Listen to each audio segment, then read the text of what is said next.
Alors, si Jésus, Yahshua, Issa revenait aujourd'hui, il n'appartiendrait à aucune dénomination, aucune organisation religieuse. Peut-être que son éducation aurait été abrahamique, donc ancienne orthodoxe judaïsme, et peut-être aussi qu'il aurait appris et étudié, comme il a fait dans sa première vie terrestre, plus de 2000 ans, d'autres éducations et enseignements spirituels. Dans la mesure où Dieu est tout, et qu'il avait et il a la capacité de comprendre et de rectifier par sa parole les faux enseignements dans certains groupes religieux ou spirituels. Donc il n'appartiendrait pas à un groupe ou à un autre, parce que Dieu est unificateur et pas divisif. Et cela vient dans l'écuménisme, donc dans toutes les différentes analyses et les professions de foi et les façons de pratiquer, malgré le conseil de Nicéum et malgré les rencontres des disciples après l'avènement de la résurrection, après qu'ils aient pu vivre les jours de Pentecôte et la venue du Saint-Esprit qui a toujours été là, qui est toujours là aujourd'hui. Ils ne se sont pas entendus. Ils se sont entendus d'avoir des perspectives individuelles ou personnelles, ce qui a créé différents mouvements culturels de la foi, différents mouvements spirituels. Mais malgré tout, comme on le verra dans une étude un peu plus tard, même avant l'avènement donc de l'exil, de tous les différents exils, les affirmations et les réaffirmations que Dieu était en Égypte, que Dieu était en Perse avec Abraham, à travers tous ces voyages nomadiques, Dieu était dans toute la terre et c'est représenté même dans les textes anciens, parce que nous voyons à travers les textes les influences et la reconnaissance de Dieu. Des dieux qui étaient approuvés. Quand je dis des dieux, je parle de demi-dieux que Dieu avait établis comme des leaders, des rulers en anglais, des rois et des empereurs sur cette terre, dont l'empereur, le roi Cyrus, dont le roi Darius, dont le roi Nebuchadnezzar.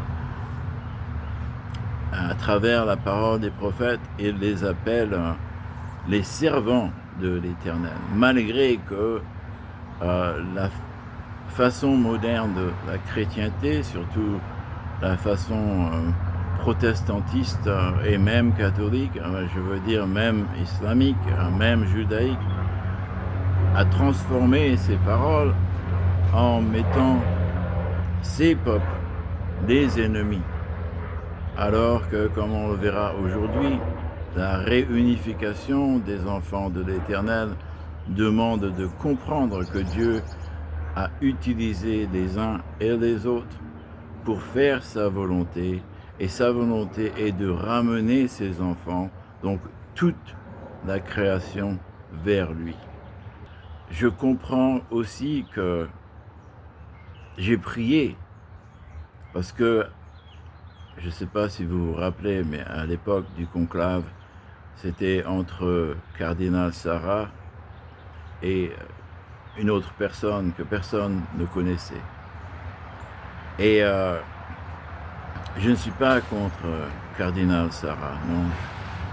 Mais ce que j'ai réalisé, c'est que ça aurait amené une autre avenue, une autre vision pour l'Église dont on n'avait pas besoin aujourd'hui.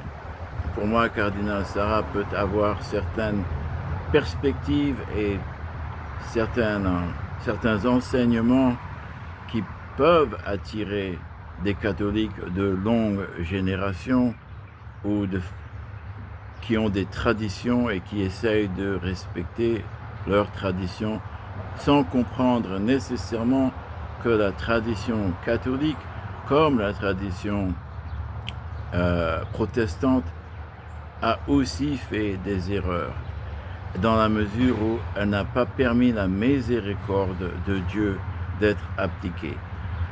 Dans toute l'histoire de l'Église catholique et même de l'Église protestante, nous nous sommes battus contre notre chair, contre le légalisme qui vient de l'homme, par rapport à l'esprit et la sagesse de Dieu qui sont bien plus élevés que l'homme. Et c'est pour cela que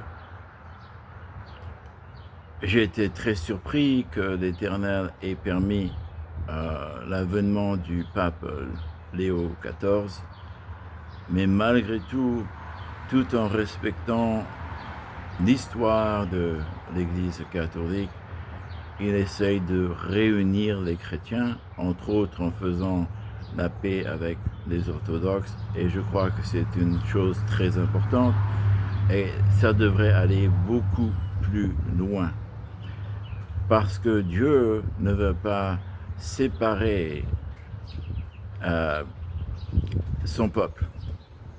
Bien sûr qu'il y a des différences très importantes dans la pratique de ces mouvements spirituels que vous appelez religion. Parce que dans les petits détails et où le diable, l'ennemi, nous vole la vérité. Et c'est là l'os, c'est là le problème. C'est pour cela que Yeshua, Jésus, Issa n'a jamais bâti de temple, n'a jamais fait un mouvement qui a été fait physiquement ou légalistiquement. Yeshua, Jésus, Issa n'a jamais bâti de temple physique. Et le mouvement a été perpétué à travers les disciples, les apôtres. Et c'est important de se rappeler de cela, parce qu'il n'y avait pas d'autres principes de guidance que la parole ancestrale, la parole simplifiée que Jésus nous a enseignée à travers le Saint-Esprit. Quand il a mis une emphase, c'est-à-dire qu'il a apporté plus d'importance à l'expérience et l'attitude personnelle de chaque individu, il a remis en question tout l'établissement légaliste qui avait été mis en place après Moïse et la mise en place des prêtres lévites. Parce que Dieu a réalisé que l'ennemi avait utilisé cela parce que, bien sûr, les prêtres avaient obtenu une reconnaissance, en majorité, surtout je parle des prêtres, mais ceux qui avaient la capacité d'entendre du Saint-Esprit, il y avait l'autorité de Dieu dans la parole. Et le problème est que l'homme n'a pas pu différencier entre l'homme qui parlait et le message et la parole. Notre tendance est d'aduler l'être humain, donc le messager. C'est pour cela qu'on voit des gens qui adorent les anges en déniant Dieu, ou des gens qui adorent et qui suivent certains leaders spirituels au lieu d'adorer Dieu. C'est aussi où le problème arrive quand les gens prennent l'habitude d'adorer des icônes, même si ils ne pensent pas qu'ils font une forme d'idolâtrie, c'est une forme d'idolâtrie. Et donc, dans l'essence de chaque mouvement, il y a, comme je l'ai dit, 90% de vérité quand même. Et les paroles, Dieu trouve un moyen de toucher le cœur et les esprits de ses enfants. C'est pour cela que je ne condamne aucune religion et que j'accepte que la parole soit transmise à travers tous les mouvements spirituels. Néanmoins, chaque mouvement a des limites et cela remet donc en examen et demande à chaque individu de se remettre en examen vis-à-vis de Dieu, de l'Éternel. On peut revenir à l'histoire de Job. Job avait, dans sa perspective, tout fait en rapport avec sa connaissance à l'époque des règles de l'Éternel, et il ne comprenait pas pourquoi il était testé aussi fortement. Et bien sûr, l'histoire de Job est une des histoires la plus connues dans le monde, malgré que ce soit peut-être pour les côtés négatifs, mais au bout du compte, c'est une histoire qui a beaucoup plus de profondeur qu'on lui donne. C'est pour ça qu'elle est au milieu des textes d'une certaine façon, parce que c'est un rappel qu'à travers l'expérience de la foi, on est toujours ramené à se réexaminer, même si nous sommes dans nos propres yeux en accord avec les directives de l'Éternel. Et si l'on oublie la partie expérience de notre vie spirituelle, la partie relation avec l'Éternel, nous, d'une façon, dénions la partie la plus importante que Dieu veut qu'on ait avec lui. Et avec Yeshua, il a définitivement transformé notre vision et notre compréhension. Malgré tout, cela a été adapté, manipulé et contrôlé par les puissants, parce que initialement, l'onction de Dieu devait être sur des individus, pas sur des lignées. C'est pour cela que je rigole quand je dis que je suis un royaliste. On a tous une descendance d'une façon ou d'une autre liée à des nobles quelque part dans notre vie. Que nous soyons des bâtards, que nous soyons de ligne directe, Jésus lui-même vient d'une ligne mélangée, et donc ça n'a rien à voir avec notre généalogie ou notre ADN. Et donc, même si cela est important d'une certaine façon, parce que loin de l'Éternel doit faire partie d'une certaine façon d'une lignée ancestrale de personnes qui ont servi le Seigneur ou qui étaient des croyants. Mais quand je fais l'étude mathématique dans ma tête, aux statistiques, on réalise très vite qu'en majorité, nous avons tous cette connexion. Donc, cet argument disparaît. Et là, nous revenons vers la simplicité que Dieu nous a ramenée à travers le Messie, Yeshua, Jésus, Issa. Quand une femme est venue qui n'était pas une croyante dans la situation où c'est arrivé, sa fille était possédée par un démon. Et Jésus, Yeshua, Issa, est très dur avec elle et il lui dit que on ne donne pas la nourriture de l'Éternel aux chiens. C'était une parole très dure, aux chiens de la rue, ok? Et c'était un test. Et cette femme a dit oui, Seigneur, mais même les chiens mangent les miettes de la table de leur maître. Et cela n'était pas une insinuation à des êtres plus élevés que d'autres. Non, parce que Jésus, Yeshua, Issa n'avait pas cet ego.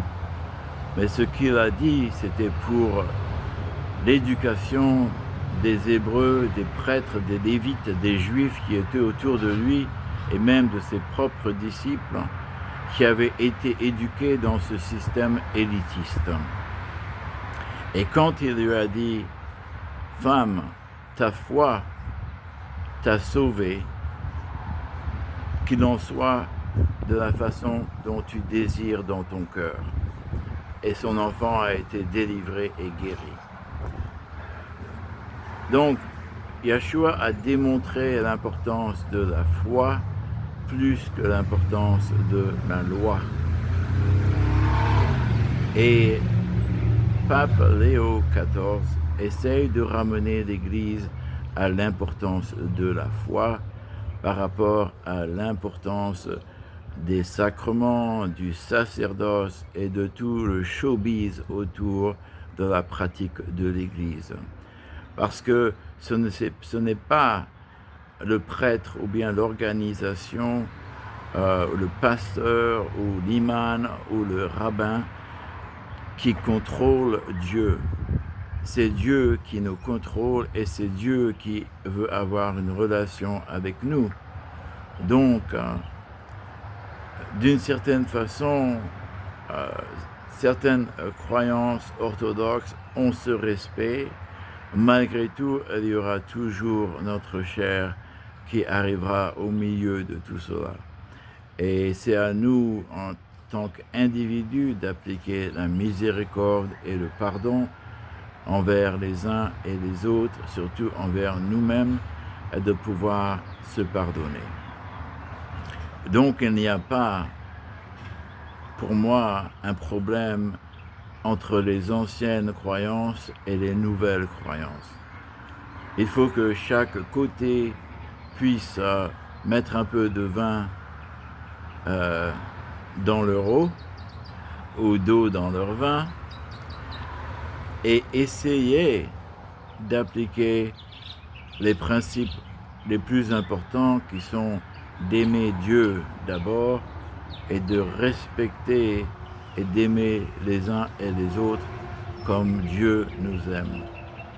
Si on peut appliquer ces principes et laisser Dieu être le juge, à ce moment-là, nous pouvons espérer avoir une meilleure ère dans le futur d'une vie sur cette terre, aussi bien spirituelle et physique, et aussi une vie éternelle qui sera bénie par le Créateur. Donc c'est très difficile en ce moment parce que chaque individu travaille et voyage à travers leur propre chemin et nous sommes tous prônes à des erreurs. Et donc c'est pour cela que j'essaye de ne pas me frustrer ou de réagir à tout ce qui semble d'être de la distraction ou bien énormément de confusion. Parce que c'est la fin des temps, cela fait partie encore plus de l'équation de notre vie. Mais le plus les gens réalisent cela et refusent de réagir sans prendre le temps de prier ou de méditer, à ce moment-là, nous pouvons recréer un esprit qui est de l'Éternel, qui est représentatif de Jésus, Yeshua et Issa.